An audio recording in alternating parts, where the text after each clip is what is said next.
So back in September, my dreams came true and my partner proposed to me. Obviously I said yes. So I've been wanting to do a makeup look inspired by it because, like, look at it. Boy did good. He did so good. You thought this was going to be a normal makeup look. You were wrong. Literally giving Shrek. I'd love to say trust the process, but I'm not even sure if I do. But we're going for like fairy vibes. I'm starting to add the rose gold, and I'm hoping that when I add more of it, it's going to bring everything together, maybe?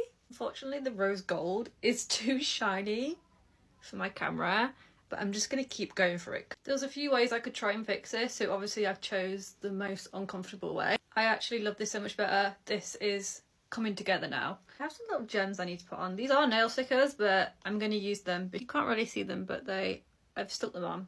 So we're getting there. I'm feeling a lot more confident. I've done black, and then we're going to take some of the rose gold powder. Oh yeah, I need to neaten that up, but stunning. Also just added some gold leaf because I can. So I'm going to go do the finishing touches and then we'll come back. And this is the finished result. I'm not painting my hand though because I'm tired. But I'm super happy with how it turned out, and I'm so glad that I didn't give up even though I really wanted to. But yeah, super happy. So let me know what you think.